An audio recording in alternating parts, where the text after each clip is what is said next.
Dah. Assalamualaikum warahmatullahi wabarakatuh. Waalaikumsalam. Baik, langsung saja ya untuk mempersingkat waktu, izinkan kami kelompok 1 untuk mempresentasikan hasil kerja kelompok kami terkait persamaan diferensial bab 2 dan bab 4. Sebelum itu di sini saya kasih tahu subbab dari materi yang akan kita jelaskan. Yang pertama itu persamaan diferensial linear order pertama, persamaan Bernoulli, dan yang kedua itu metode penyelesaian persamaan diferensial order pertama, dan yang ketiga itu persamaan diferensial linear order lebih besar dari 1, dan yang keempat itu independensi fungsi linear persamaan diferensial linear order n. Baik, sebelum kami mempresentasikan ke materi pertama, izinkan kami untuk memperkenalkan diri. Perkenalkan, nama saya Irwani, nomor induk mahasiswa 220103064, dan rekan saya Neri Murni dengan NIM 2201030079. Saya Iris Kamarayu dengan NIM 2201030097. Saya tidak masuk bangga dengan NIM 21037 sebagai pemateri dari kedua. Saya Rafiq bin Yusuf dengan NIM 21010392 sebagai pemateri keempat. Saya tidak punya lagi dengan NIM 21039 materi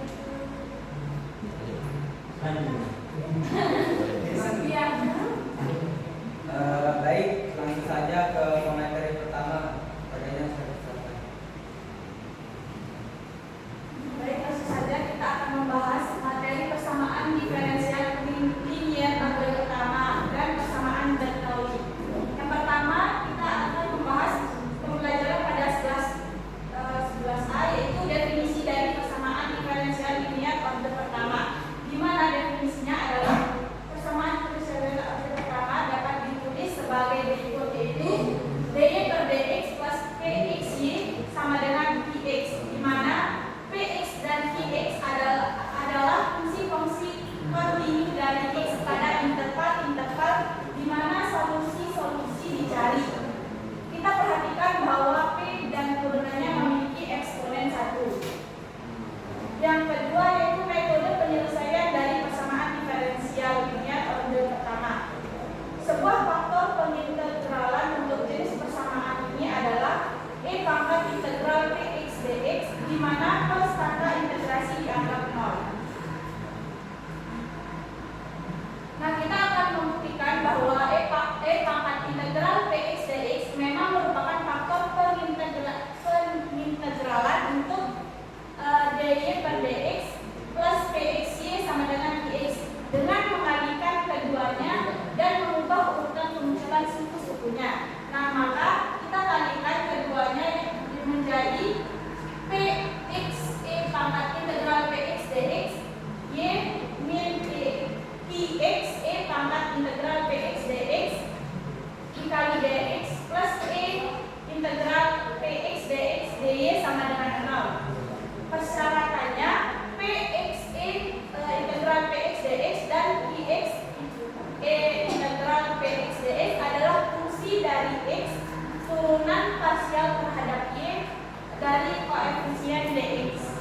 Jadinya kita cari mu-nya dengan rumus do f per do n. Jadinya kita temukan hasil yang pertama yaitu px e integral px dx. Lalu yang kedua yaitu px e integral e pangkat integral px dx.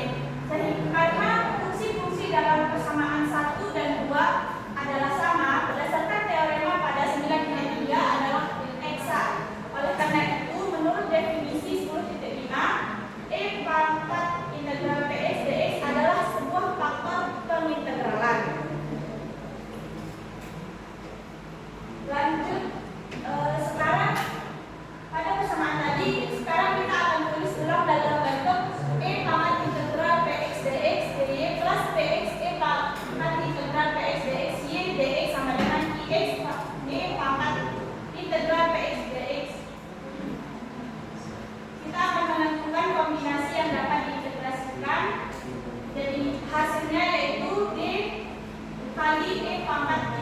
PX DX Y.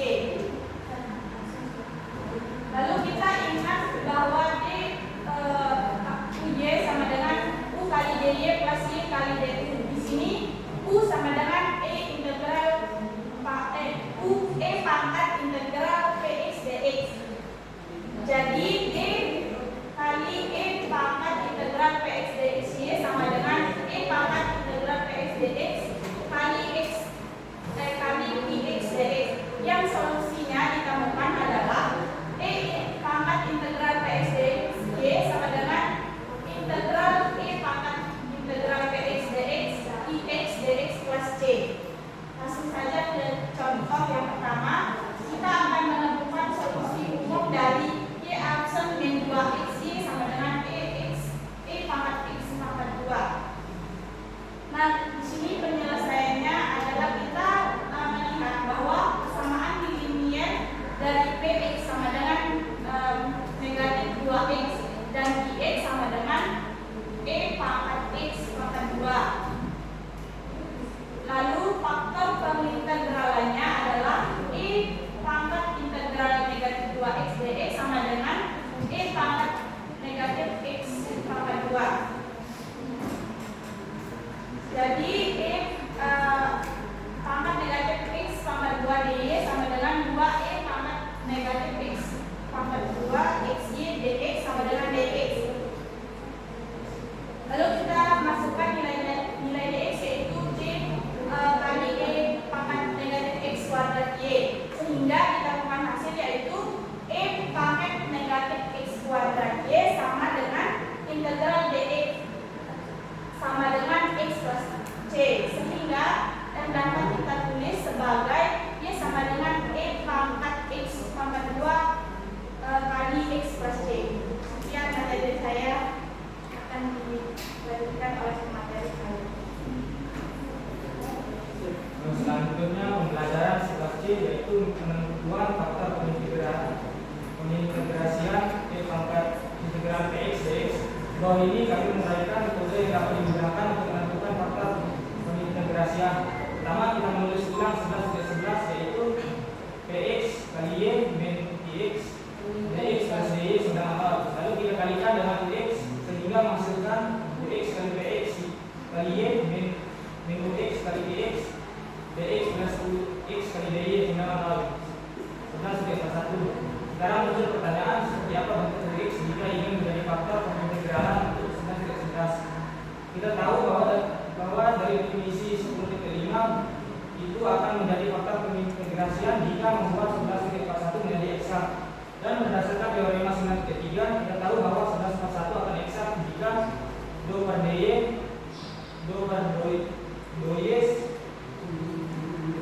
UX kali PX kali Y min UX kali PX dengan do per y kali UX.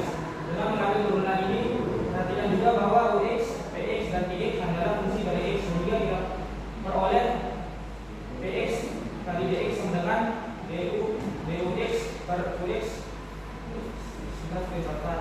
Selanjutnya integrasi 44 dalam konstanta integrasi yang nol, sehingga menghasilkan 20 sama dengan integral PX kali DX.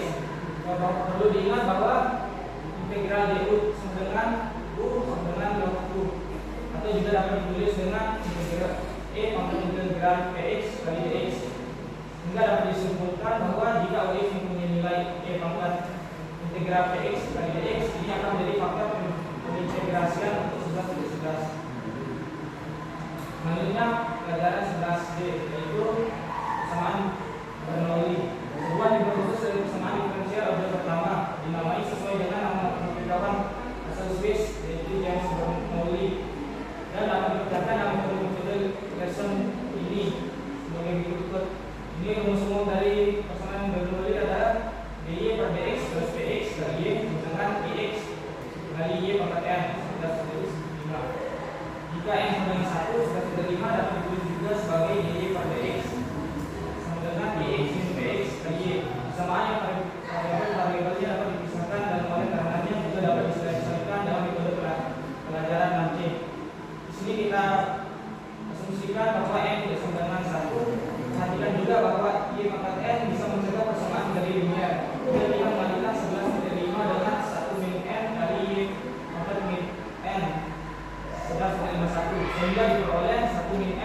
kali Y pangkat min N DY per DX plus 1 min N kali PX kali Y pangkat min 1 kali Y pangkat 1 min N dengan 1 min N kali X 11,52. Karena suku pertama pada 11,52 adalah D per DX kali Y pangkat 1 min N, karena itu 11,52 dapat ditulis sebagai D per DX kali Y pangkat 1 min N adalah 1 min N kali PX kali Y pangkat 1 min N dengan 1 min N kali PX. Jika kita sekarang memikirkan Y pangkat 1 min N sebagai variabel terikat bukan Y biasa, jika mau kita bisa menggantikan Y pangkat 1 min N dengan variabel baru sehingga 11,53 menjadi DY per DX plus 1 min N kali PX kali U dengan N min 1 kali PX. Kemudian menurut definisi 11,53 adalah linear dalam Y pangkat 1 min N atau U. Oleh karena itu masalah ini dapat diselesaikan dalam metode pada pembelajaran 11B. Ini ada contoh, tentukan solusi umum dari persamaan Y aksen plus XY dengan X per Y pangkat 3 di mana Y tidak sama 0. Pertama kita membandingkan A dengan 11,5. Kita dapat melihat bahwa A adalah persamaan Bernoulli dengan X dengan min 3, sehingga pada 11,51 kita harus mengalihkan A dengan 4Y pangkat 3 sehingga menghasilkan 4Y pangkat 3 kali Y aksen plus 4X Y pangkat 4 kali 4X.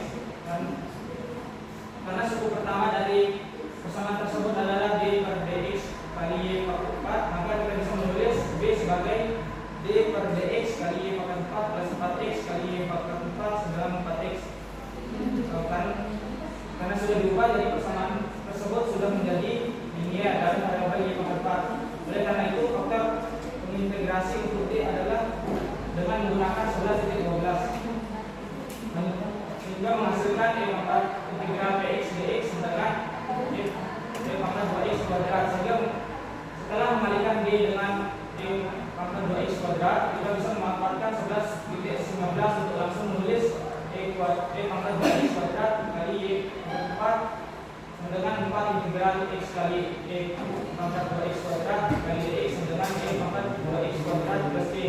Sehingga solusi umum dari soal tersebut adalah Y pangkat 4 dengan 1 plus Y kali Y pangkat 2X kuadrat. Sekian dari saya selanjutnya menjelaskan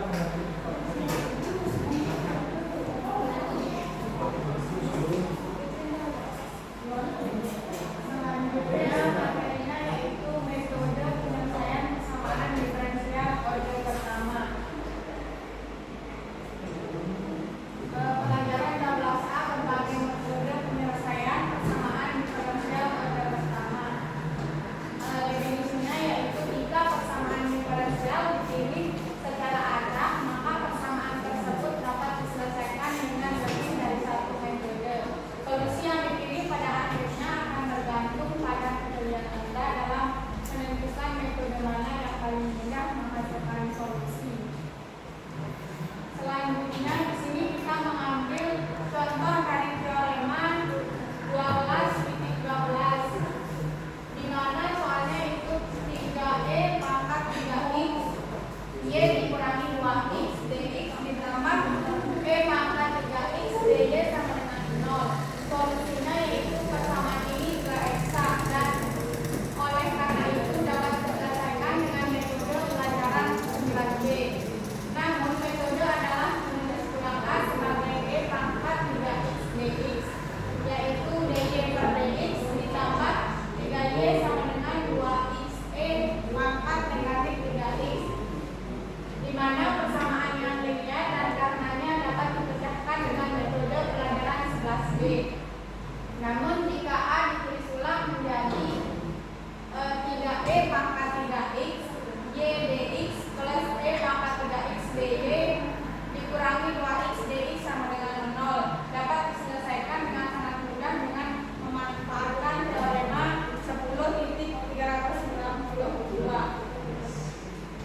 kombinasi dari x dy dikurangi y dx membuat kita mencoba membuat persamaan dari teorema 10.3 atau teorema 10.31. Oleh karena itu kita membagi A dengan X, di mana X tidak boleh sama dengan 0 dan terus ulang untuk membaca sebagai X dy dikurangi Y dx sama dengan Y per X akar X kuadrat plus Y kuadrat dx, di mana X tidak boleh sama dengan 0. Oleh karena itu solusi dari A adalah X dy dikurangi Y dx per Y kuadrat sama dengan 1 per X Y akar X kuadrat plus Y kuadrat dx sama dengan Y per X akar X kuadrat per Y kuadrat ditambah 1 dx, di mana X tidak boleh sama dengan 0 dan Y tidak boleh sama dengan 0. Kemudian selanjutnya negatif dx per Y per akar 1 plus X per Y kuadrat sama dengan dx per X, di mana X tidak boleh sama dengan 0 dan Y tidak boleh sama dengan 0. Selanjutnya itu negatif log mutlak X per Y plus akar 1 plus X per Y kuadrat sama dengan log mutlak X ditambah log mutlak C, di mana Y sama dengan X plus akar X kuadrat plus Y kuadrat sama dengan Cx, di mana X tidak boleh sama dengan 0 dan Y tidak boleh sama dengan 0. Akan jadi menghasilkan Y sama dengan Cx, X plus akar X kuadrat plus Y kuadrat, X tidak boleh sama dengan 0 dan Y tidak boleh sama dengan 0. Selanjutnya akan dilanjutkan pada materi yang keempat.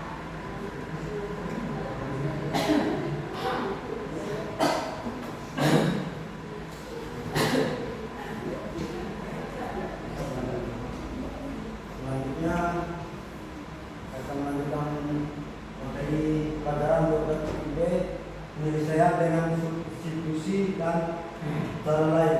Persamaan diferensial OP1 tidak perlu termasuk dalam salah satu unsur yang telah disebutkan sebelumnya.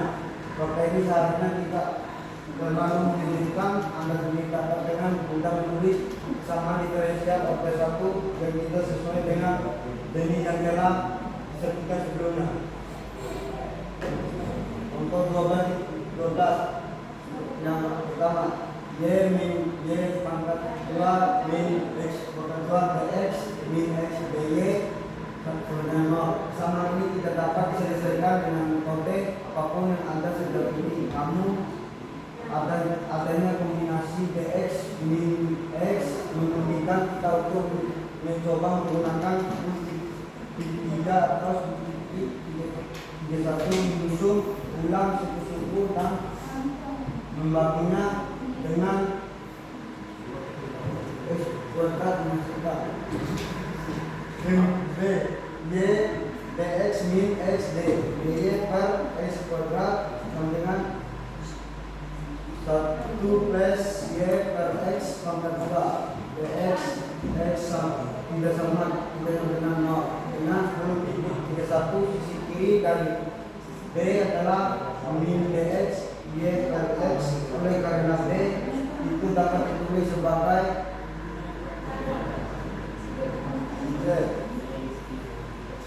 D Y per X per 1 plus Y per X kuadrat sama dengan dx.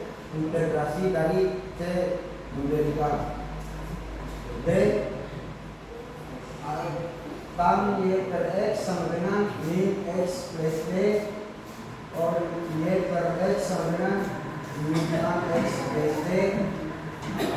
X tidak sama dengan 0. Oleh karena itu solusi dari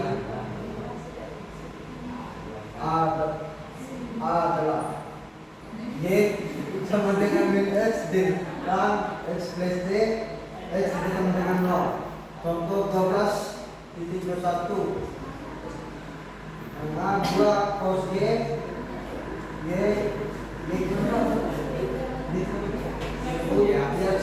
X sin kuadrat Y sama dengan X kuadrat Y tidak sama dengan 0. Persamaan tersebut tidak dapat dan metode apapun yang telah diberikan sejauh ini. Jika kita mengalihkannya dengan Y, kita memperoleh 2 sin Y cos Y Y aksen plus sin kuadrat Y sama dengan X kuadrat Y tidak sama dengan 0. Suku pertama sama dengan D per DX sin kuadrat Y. Oleh karena itu kita dapat menulis D per DX sin kuadrat Y plus sin kuadrat Y sama dengan X kuadrat Y tidak sama dengan 0. Sebuah persamaan yang sekarang dilihat dalam variabel sin kuadrat Y raya oleh 11.12 ditemukan sebagai, oleh karena itu 11.19 X kuadrat X sin kuadrat Y sama dengan integral X kuadrat dx sama dengan X kuadrat min 2X plus 2 plus Y itu sama dengan 0. Oleh karena itu solusi dari A adalah sin kuadrat Y sama dengan X kuadrat min 2X plus 2 plus CN pangkat min X Y itu sama dengan 0.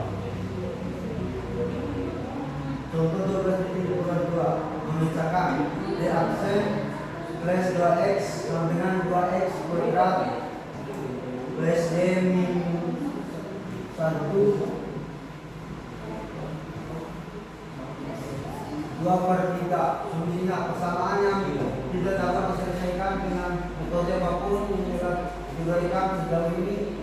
Metode yang harus yang kuat dan berguna yang sering digunakan oleh para ahli matematika untuk mengintegrasikan fungsi adalah metode substitusi, sebuah upaya dilakukan untuk menyederhanakan integral dengan menggunakan variabel baru untuk mewakili fungsi dari variabel yang diberikan. Dalam beberapa kasus, metode substitusi ini juga dapat digunakan secara menentukan untuk menemukan solusi persamaan diferensial pada contoh ini. Kita mencoba substitusi U dengan X kuadrat plus Y min 1 dan berharap ini akan menghasilkan persamaan diferensial dalam dapat diselesaikan dalam 10 fungsi elementar dengan diferensialkan menentukan B.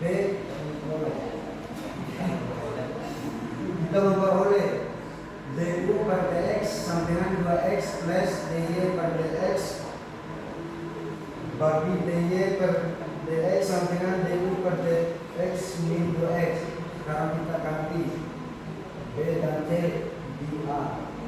Du per dx sama dengan 2u pangkat 2/3 u min pangkat min 2/3 du sama dengan 2x u tidak sama dengan 0 dengan integrasikan D kita memperoleh 3u pangkat 1/3 sama dengan 2x plus D u tidak sama dengan 0 menggantikan dengan nilai tadi D dan fokus kita dan fokus kita memiliki fx kuadrat plus y min 1 dengan 1/20 2x plus d pangkat 3 x kuadrat plus y min 1 tidak sama dengan 0. Solusi dari A adalah oleh karena itu D y sama dengan 1 min x kuadrat plus 2x plus c pangkat 3 per 27 x kuadrat plus y min 1 bisa dengan 0. Fungsi y sama dengan 1 min x kuadrat yang harus dikecualikan dalam mendapatkan D juga memenuhi A. Ini adalah solusi khusus dari A yang tidak dapat diperoleh dari D.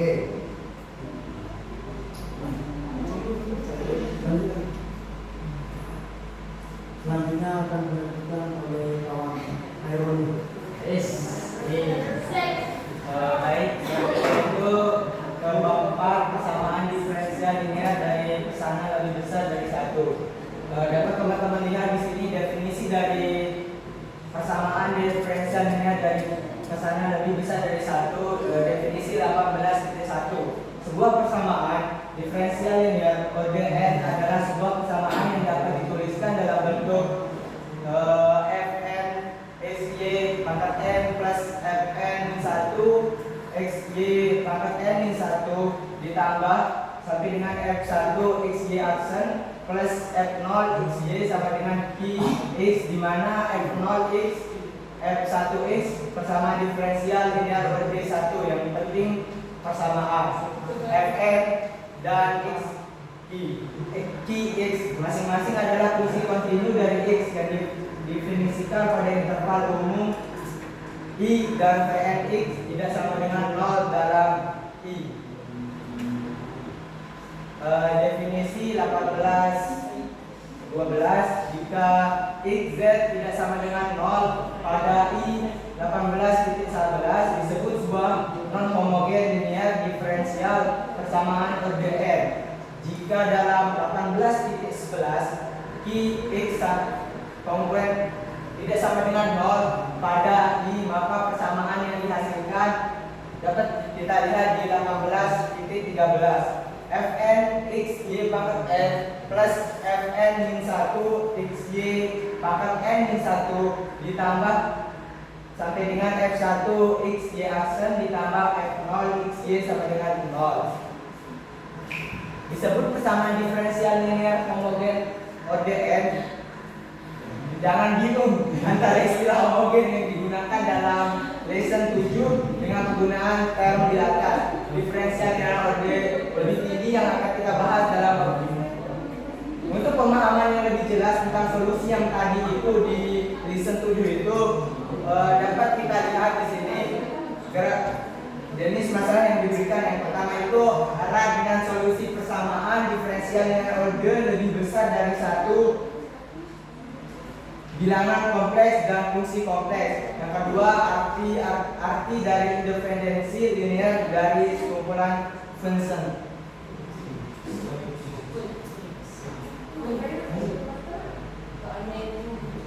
Lanjut ke bilangan kompleks dan fungsi kompleks.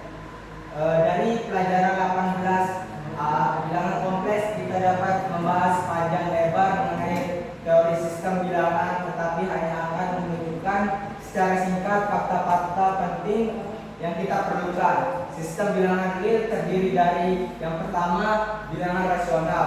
Contoh adalah bilangan bulat positif, 0 bilangan bulat negatif, pecahan yang dibentuk dengan bilangan bulat seperti 2/3, 5/7, dan 3/4. Yang kedua itu bilangan irasional. Contohnya adalah akar 2, 3 akar 5, V, dan E. Selanjutnya definisi 18.21, bilangan kompleks adalah bilangan yang dapat ditulis dalam bentuk A plus BI, di mana A dan B adalah bilangan real. Selanjutnya definisi 18.22, A pada bilangan kompleks Z sama dengan A sama dengan BI disebut bagian real dari Z, bagian imajiner dari bilangan imajiner dari Z. Bilangan kompleks berkembang secara historis karena kebutuhan untuk menyelesaikan persamaan sejenis seperti x kuadrat ditambah 1 sama dengan 0 dan juga x kuadrat ditambah 2x ditambah 2 sama dengan 0. Jika kita mengharuskan Z menjadi nyata, maka persamaan ini tidak mempunyai solusi. Namun jika Z memiliki kompleks, maka penyelesaian masing-masing adalah x sama dengan kurang lebih I dan x sama dengan min 1 kurang lebih I. Selanjutnya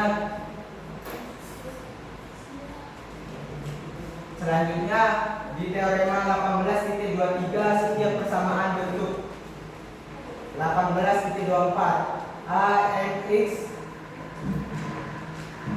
double aksen plus A n min 1 x n min 1 ditambah sama dengan plus A1 x plus A0 sama dengan 0 A n tidak sama dengan 0, di mana A adalah bilangan kompleks yang memiliki paling sedikit satu akar dan tidak lebih dari n. Akar berbeda, sisi kirinya dapat ditulis di contoh 18.25.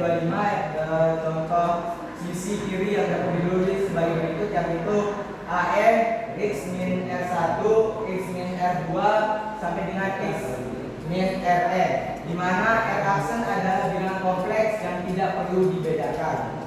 Selanjutnya, misalnya jika Z sama dengan 2 ditambah 3I, maka mutlak Z sama dengan 2 akar 2 pangkat 2 ditambah 3 pangkat 2 sama dengan 13. 2 kan 2 kali 2 kan 4, 3 kali 3 kan 9. Nah, kalau kita jumlahkan kan hasilnya akan 13. Jika Z sama dengan 2 min 3I, maka mutlak Z sama dengan 2 akar 2 ditambah negatif 3 akar 2. Kan dia sama itu yang sama kan hasilnya itu akar 13. Catatan, berdasarkan definisi tersebut Z selalu merupakan bilangan non negatif. Jadi Z itu harus bilangan yang non negatif. Jika A dalam sistem koordinat persegi panjang, kita memberi label pada sumbu Z sebagai sumbu nyata dan sumbu Y sebagai sumbu imajiner, kita dapat mempresentasikan bilangan kompleks apapun. Z sama dengan A plus B. Secara grafis kita memperoleh A sepanjang sumbunya dan B sepanjang sumbu imajiner. Di dalam 18.32 kita dapat memperoleh bilangan 2 ditambah 3I, 2 min 3I, min 2 plus 3I, min 2 min 3I. Selanjutnya, nah maka kalau kita peroleh itu kayak gini bentuk grafiknya ya. Nah, lanjut Bayu. Nah, contoh soal. Carilah arcs G, Z dan bentuk bentuk kutub dari 2 jika bentuk persegi panjang dari Z adalah Z sama dengan 1 dan min I. Nah, solusi membandingkan A dengan yang contoh tadi itu 18.51 melihat X 1 dan Y itu kan min 1. Oleh karena itu pada contoh yang teorema yang sebelumnya tinggal kita masukkan aja nilai dari X dan Y nya. Mutlak Z sama dengan R sama dengan akar 1 pangkat 2, ini kan sama kayak teorema Pythagoras, ditambah negatif 1 akar 2. 1 kali 1 kan 1, negatif 1 kali negatif 1 kan 1, maka dapat kita tulis sebagai akar 2. Sekian materi dari saya, selanjutnya akan disampaikan video lanjut. Selanjutnya pelajaran kelas B adalah bilangan kompleks, dan di mana aturan yang ditetapkan untuk operasi ini mengikuti antara aturan adalah biasa dengan angka 1 diganti dengan nilai yang disepakati, di mana min 1 jika Z 1 sama dengan A plus BI dan Z 2 sama dengan C plus I adalah dua bilangan kompleks, maka menurut definisi 18.6 yang dimana Z1 plus Z2 sama dengan A plus BI plus C plus DI sama dengan A plus C plus D plus DI. Selanjutnya 18.61 yang dimana Z1 min Z2 sama dengan A plus B1 plus C plus D DI sama dengan A min C plus D min DI. Selanjutnya 18.62 yang dimana Z1 Z2 sama dengan A plus BI C plus DI sama dengan AC plus ADI plus BCI plus BDI pangkat 2 sama dengan AC min BD plus AD plus BCI.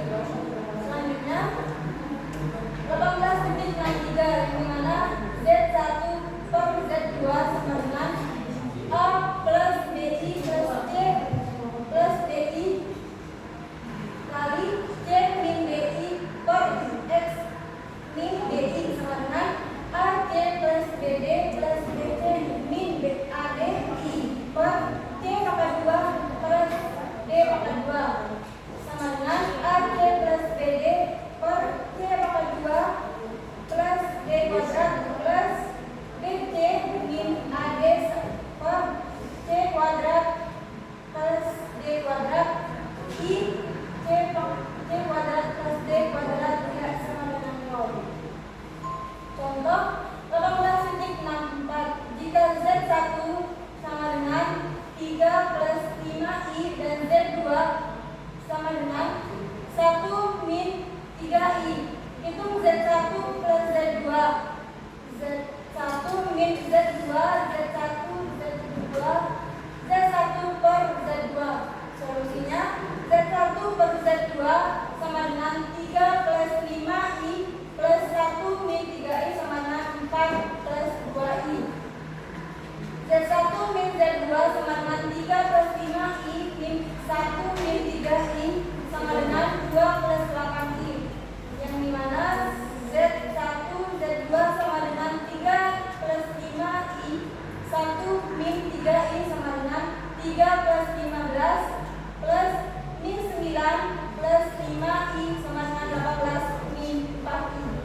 faktorial plus sampai min tak terhingga kurang dari x kurang dari tak hingga. Sin x sama dengan x min x pangkat 3 per 3 faktorial plus x pangkat 5 min per 5 faktorial min seterusnya min tak terhingga kurang dari x kurang dari tak terhingga. Cos x sama dengan 1 min x pangkat 2 per 2 faktorial plus x pangkat 4 per 4 faktorial plus sampai dengan min tak terhingga kurang dari x kurang dari tak terhingga.